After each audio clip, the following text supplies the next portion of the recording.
من بين أكثر الأسئلة اللي كتوصلنا يوميا بخصوص الدجاج وماعز الموريسيانو وأغنام الدمام. بالنسبة للدجاج أكثر سؤال كيتعاود هو كيفاش كتوجدهم الإنتاج ديال البيض.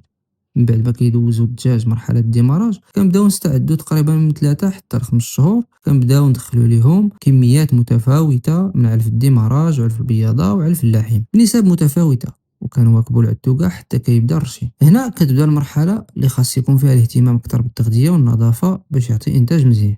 أما بالنسبة لماعز الموريسيانو فأكثر سؤال كيجيني هو كيفاش نقدر نخرط في لانوك.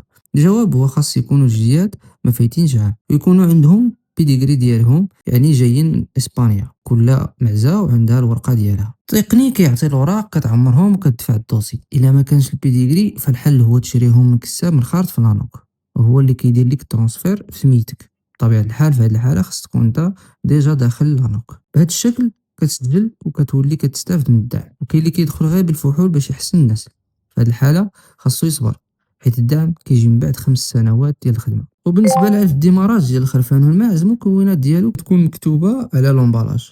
اي نوع يكون مزيان كيعطي نتائج زوينه في النمو، ولكن الاهم هو البروتوكولات ديال الوقايه والادويه. هادشي ماشي كيأثر، بالعكس كيعطي حمايه من الامراض والمشاكل اللي ممكن توقف النمو ولا الانتاج، وكتبقى الوقايه خير من العلاج. الى عندكم اسئله اخرى خليوها في الكومنتيرات ونجاوبكم عليها في الفيديو الجاي.